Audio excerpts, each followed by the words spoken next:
50 years ago, the students of Soweto marched into history.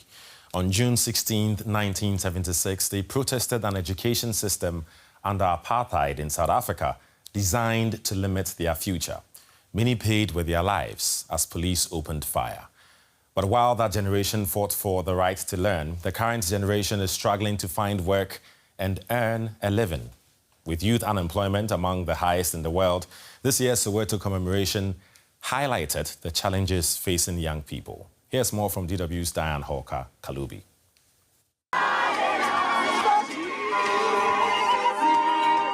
"50 years ago, Soweto students met here to demand change.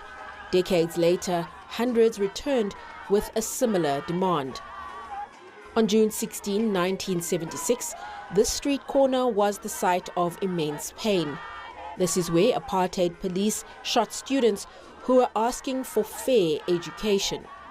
Seth Mazibuko was there on the day. At just 16, he was one of the protest leaders and saw his friends gunned down. And then the next thing, they started shooting.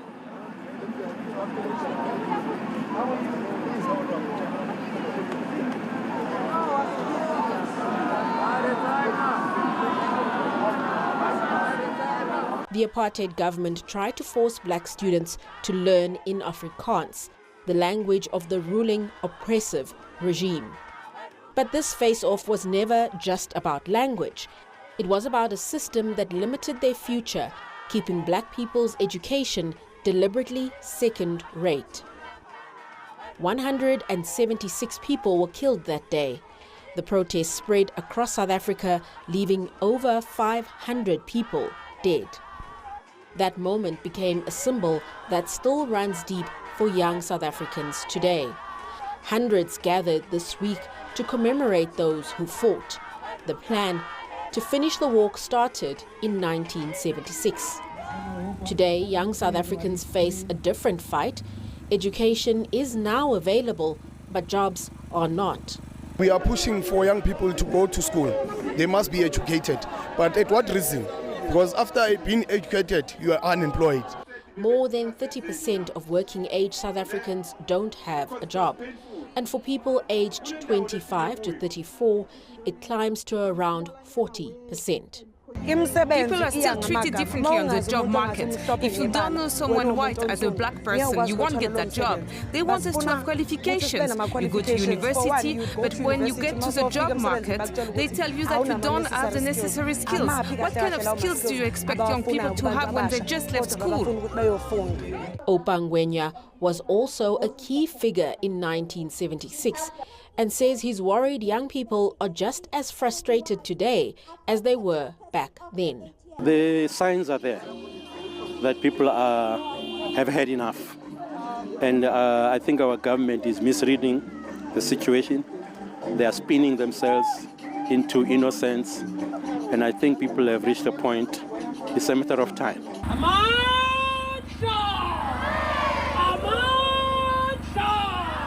Half a century on, the walk in Soweto was finally completed.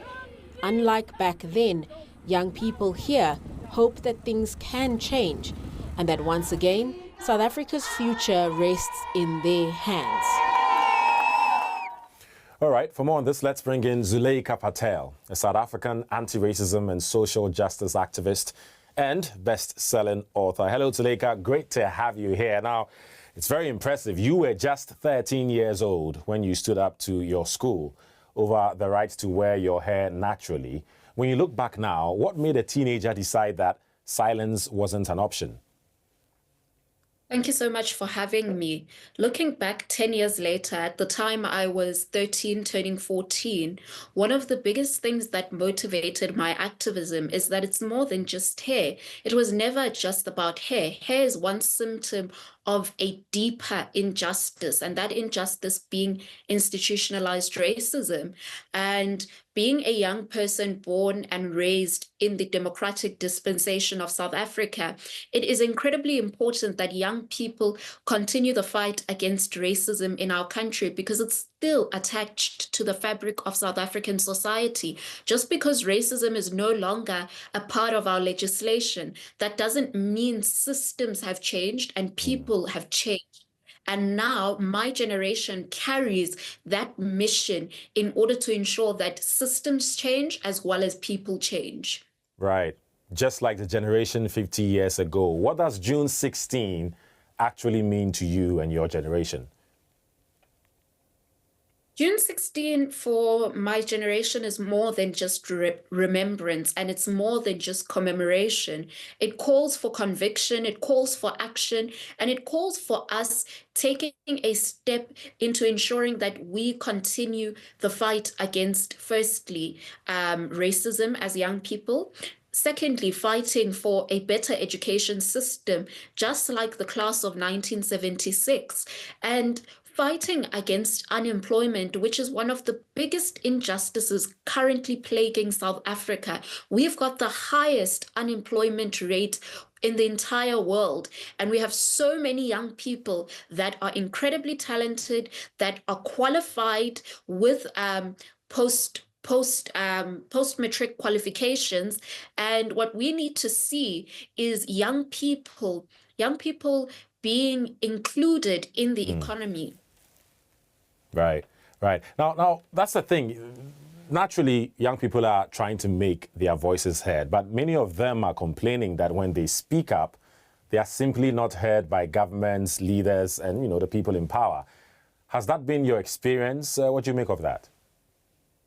That has been my experience throughout the 10 years of my activism, experiencing ageism within multilateral spaces, within spaces that are spaces of government where one is engaging with stakeholders or politicians. That has been the case, that people think that a young person's place is at a grassroots level or in the streets leading a protest or a march, and that a young person's place is not at a decision-making table.